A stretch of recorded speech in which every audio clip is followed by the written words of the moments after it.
Le Seigneur soit avec vous. Évangile de Jésus-Christ selon saint Jean.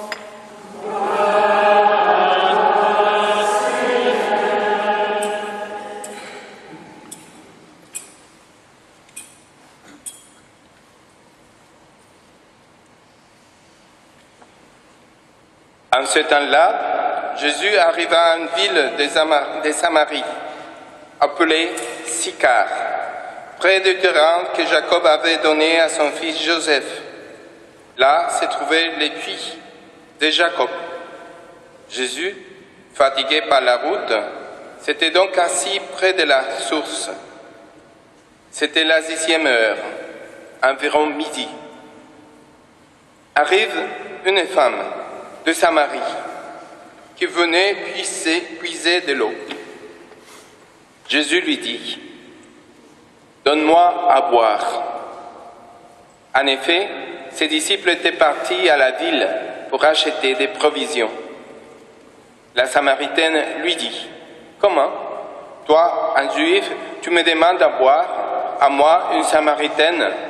En effet, les Juifs ne fréquentent pas les Samaritains. » Jésus lui répondit: « Si tu savais les dons de Dieu, et qui est celui qui te dit « Donne-moi à boire », c'est toi qui lui aurais demandé, et il t'aurait donné de l'eau vive. » Elle lui dit: « Seigneur, tu n'as rien pour puiser, et le puits est profond. D'où as-tu donc cette eau vive? Serais-tu plus grand que notre père Jacob qui nous a donné ce puits, et qui en a bu lui-même avec ses fils et ses bêtes? » Jésus lui répondit: « Quiconque boit de cette eau aura de nouveau soif, mais celui qui boira de l'eau que moi je lui donnerai n'aura plus jamais soif, et l'eau que je lui donnerai deviendra en lui une source d'eau jaillissant pour la vie éternelle. » La femme lui dit: « Seigneur, donne-moi de cette eau, que je n'ai plus soif, que je n'ai plus à venir ici pour puiser. » Jésus lui dit: « Va, appelle ton mari et reviens. » La femme répliqua: « Je n'ai pas de mari. » Jésus reprit: « Tu as raison de dire que tu n'as pas de mari, des maris que tu en as eu 5, et celui que tu as maintenant n'est pas ton mari. Là, tu dis vrai. » La femme lui dit: « Seigneur, je vois que tu es un prophète. Eh bien, nos pères ont adoré sur la montagne qui est là, et vous, les Juifs, vous dites que le lieu où il faut adorer est à Jérusalem. » Jésus lui dit: « Femme, crois-moi, l'heure vient où vous n'irez plus sur cette montagne ni à Jérusalem pour adorer les pères. Vous adorez ce que vous ne connaissez pas. Nous adorons ceux que nous connaissons, car le salut vient des Juifs. Mais l'heure vient, et c'est maintenant, où les vrais adorateurs adoreront le Père en esprit et vérité. Tels sont les adorateurs que recherchent les pères. Dieu est esprit, et ceux qui l'adorent, c'est en esprit et en vérité qu'ils doivent l'adorer. » La femme lui dit: « Je sais qu'il vient, le Messie, celui qu'on appelle Christ. Quand il viendra, c'est lui qui nous fera connaître toutes les choses. » Jésus lui dit: « Je le suis, moi qui te parle. » À ce moment-là, ses disciples arrivèrent. Ils étaient surpris de les voir parler avec une femme. Pourtant, aucun ne le dit. « Que cherches-tu? Ou bien, pourquoi parles-tu avec elle ?» La femme, laissant là sa cruche, revint à la ville et dit aux gens: « Venez voir un homme qui m'a dit tout ce que j'ai fait. Ne serait-il pas le Christ ?» Ils sortirent de la ville et ils s'y dirigeaient vers lui. Entre-temps, les disciples l'appelaient: Rabbi, viens manger. Mais il répondit, pour moi, j'ai de quoi manger. C'est une nourriture que vous ne connaissez pas. Les disciples se disaient entre eux, quelqu'un lui aurait-il apporté à manger? Jésus leur dit, ma nourriture, c'est de faire la volonté de celui qui m'a envoyé et d'accomplir son œuvre. Ne dites-vous pas, encore 4 mois et ce sera la moisson? Et moi je vous dis, levez les yeux et regardez les champs déjà dorés pour la moisson. Dès maintenant, les moissonneurs reçoivent son salaire. Ils récoltent des fruits pour la vie éternelle, si bien que le semeur se rejoint en même temps que les moissonneurs. Il est bien vrai, le dicton, l'un sème, l'autre moissonne. Je vous ai envoyé moissonner ce que ne vous a coûté aucun effort. D'autres ont fait l'effort et vous en avez bénéficié. Beaucoup de Samaritains de cette ville crurent en Jésus à cause de la parole de la femme qui rendait ce témoignage. Il m'a dit tout ce que je fais. Lorsqu'ils arrivèrent auprès de lui, ils l'invitèrent à demeurer chez eux. Et il demeura 2 jours. Ils furent encore beaucoup plus nombreux à croire à cause de sa parole à lui. Et il disait à la femme, « Ce n'est plus à cause de ce que tu nous as dit que nous croyons. Nous-mêmes, nous l'avons entendu et nous savons que c'est vraiment lui, le Sauveur du monde. » Acclamons la parole de Dieu.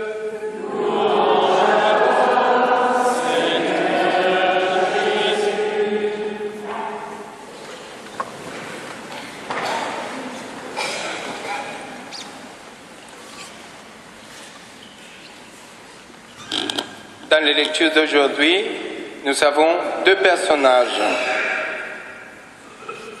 2 personnages très différents entre eux, avec un point commun, avec une rencontre commune. Il y a Moïse et il y a la femme samaritaine. Tous les 2, ils sont en train de vivre leur vie normale. Moïse est en train de garder les troupeaux de son beau-père. Donc il s'occupe de son travail, il travaille tranquille, il est avec ses moutons. Et la femme samaritaine va puiser de l'eau à midi, voilà, parce qu'il avait une situation particulière. Si vous avez entendu, il a eu 5 maris. Et si à nos jours, c'est pas très bien vu d'avoir 5 maris, je connais personne encore ici qui a eu 5 maris, au moins 2 ou 3, mais pas 5. Et imaginez-vous à l'époque, oh là là, la pauvre, il était un peu signalé par les autres, et regardez, voilà. Parce que pour cela, il n'allait pas avec les autres femmes à l'heure pour puiser, parce que puiser à midi, au milieu des déserts, c'est pas conseillé, c'est pas raisonnable. Parce qu'il y a le soleil qui tombe droit sur la tête. Et il faut faire toute une démarche après avec la cloche. Bon, on se couvre avec la cloche la tête, bon. Mais on fait cette démarche. Elle est allée seule. Parce qu'il ne voulait pas se mélanger avec les autres dames qui disaient... Voilà. Donc, elle évitait ces situations ennuyantes et elle est partie seule. Et Moïse, il était seul avec ses troupeaux, avec ses moutons. Voilà. Et dans ces solitudes, dans ces moments de solitude, dans ces moments de la vie normale, on prend un moment de solitude, ils ont eu une rencontre. Moïse a regardé ces buissons ardents qui ne brûlaient pas. C'était un phénomène extraordinaire. Il dit, voilà, qu'est-ce que c'est ça? Donc, mais ça, il a attiré l'attention. Mais on avait besoin d'être attentif. Il a eu besoin d'être attentif, de regarder, de faire attention. Parce que parfois, dans la vie normale, commune, on voit plein de choses extraordinaires. Extraordinaires. Et on passe à côté. C'est vrai. Il y a plein de moments extraordinaires dans nos vies où on passe à côté et on ne voit pas. Mais Moïse a eu cette grâce de voir et de s'interroger et d'aller à la rencontre de ces phénomènes. Et quand il s'approche, il écoute la voix du Seigneur. Moïse, viens. Moïse, il l'appelle par son nom. Il les connaît. Ensuite, la dame samaritaine aussi voit ce monsieur-là, un juif qui parle à une femme. Et en plus, une femme samaritaine, ça c'est aussi extraordinaire que les buissons ardents. Ça c'est hors question. Les juifs ne parlent pas aux femmes qui ne connaissent pas dans des situations comme ça, dans la solitude, et surtout pas à une étrangère, à une samaritaine. Mais lui, il les parle. Et il y a une discussion. Et après cette discussion, il y a ces rencontres. Donc, il y a Moïse qui demande « Qui es-tu » Que je veux dire aux gens quand ils me demandent comment tu t'appelles, il a dit « Je suis. Je suis celui qui est. Je suis. » Et Jésus, quand la Samaritaine est entrée dans sa démarche aussi, il comprend, il dit « Il aura le Messie, le Christ. » Et Jésus dit les mêmes mots, la même phrase « Je suis. » Tous les deux, c'est « Je suis ». Donc c'est cette rencontre avec celui qui est, avec Dieu. Et après, il a la mission. Bon, Moïse, on connaît l'histoire, il a fait tout ce qu'il a fait, il a été le libérateur de son peuple. Voilà, il a accompli sa mission. Et la Samaritaine aussi, il a accompli une mission. Elle est allée dans son village, il en a parlé, il a dit, j'ai vu un monsieur, voilà, c'est lui, c'est un prophète, il m'a dit tous mes péchés, il me connaît, voilà, il est extraordinaire. Et après, il a la conséquence de cette mission. Les gens de Samarie, de ce village, ils n'ont plus parlé avec elle, ils n'ont plus écouté la voix de cette personne, mais ils sont allés à la rencontre de Christ. Ils se sont convertis, et pas à cause des paroles de la Samaritaine, mais des paroles de Christ. Et pareil, le peuple d'Israël.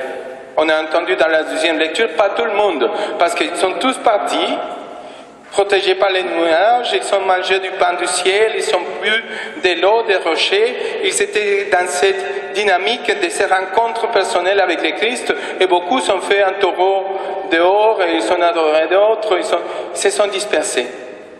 Voilà, vous voyez les conséquences de la mission. Donc il y a quelques-uns qui suivent le Christ, qui les croient et qui font ces démarches aussi de les rencontrer. Et d'autres que, malgré ces phénomènes extraordinaires, les nuages dans le ciel, l'eau dans les rochers, ils ne suivent pas le Christ. Aujourd'hui, nous sommes devant un phénomène aussi extraordinaire. Extraordinaire comme ces rencontres de Christ et la Samaritaine, comme ces rencontres de Moïse et les buissons ardents. Nous sommes devant une rencontre avec Christelle, Géraldine, Enzo, Jessica, Axel, Louis et Omaima. J'ai appris à dire Louis maintenant. Voilà. Eux, ils sont pour nous aujourd'hui un témoignage. Et ils ont vécu aussi ces démarches. Si vous voyez, ils sont assez grands. Bon, pas tous, mais... Et ils vivaient leur vie. Donc ils étaient à l'école, n'est-ce pas? Tranquilles, dans leur maison, au travail. Et un jour, dans ces occupations de tous les jours, comme Moïse, comme la Samaritaine, et un jour, il y a eu quelque chose qui a fait clic dans leur vie. Quelque chose qui a transformé et qui leur a donné l'envie de s'approcher de ces mystères. De dire, qui es-tu? Qui es-tu qui fait que les gens soient joyeuses? Qui es-tu qui est là dans les Saints Sacrements? Qui es-tu qui fait que les gens se réunissent dans une église? Et qui es-tu qui fait que vous veniez ici, que vous soyez ici dans la messe, dans l'église? Et lui, il leur a dit, je suis. Et maintenant, ils découvrent je suis. Ils vont se faire baptiser. C'est extraordinaire. Chacun dans leur réalité, dans son histoire, va se faire baptiser. Et eux, ils auront une mission. Une mission parmi nous et une mission parmi les autres qui sont dans leur vie quotidienne, qui n'ont pas encore regardé tous ces miracles, toutes ces manifestations extraordinaires de Dieu chaque jour dans nos vies. On dit, oh, c'est normal, c'est comme ça. Non, c'est Dieu qui agit, c'est Dieu qui passe. Aujourd'hui, nous sommes devant les témoignages de 7 personnes, joli chiffre aujourd'hui, 7, qui nous donnent ces témoignages, qui sont des buissons ardents. Vous pouvez voir l'ardeur, il y a le feu qui les consomme sans les consommer. Aujourd'hui, ils commencent ces démarches, les grands, et les petits l'a fini, pour être baptisés à Pâques. Quelle joie, quel bonheur. Et nous? Et nous? Et nous quoi? Nous qui regardons comme ceux qui ont traversé la mer Rouge. Nous qui voyons les nuages sur nos cieux et qui nous voyons comment la manne tombe du ciel. Nous faisons quoi devant ces merveilles? Est-ce que nous sommes touchés et bouleversés par ces manifestations extraordinaires à nos jours? À nos jours, qui croit en Dieu? Oh là! À nos jours, qui s'est converti? Regarde, ça arrive. C'est vrai. Dieu agit. Et Dieu agit là pour nous. Et c'est à nous d'agir. Voilà. Ainsi donc, dit le Seigneur dans la deuxième lecture, pour finir. Ainsi donc, celui qui se croit solide, qu'il fasse attention à ne pas tomber. Oui, parce que nous sommes déjà dans la démarche. Mais attention à ne pas tomber. Attention à suivre le Seigneur. Parce que le Seigneur nous aime et nous appelle aujourd'hui aussi, à chacun de nous, devant ces témoignages, devant ce phénomène. Viens, je t'aime. Viens te convertir. Viens me suivre. Et viens témoigner de l'amour de Dieu. Que la Vierge Marie nous accompagne dans ces démarches d'amour et de conversion pour témoigner au monde que le Christ est vivant, que le Christ est avec nous et que les miracles arrivent aujourd'hui, maintenant, dans nos vies. Amen.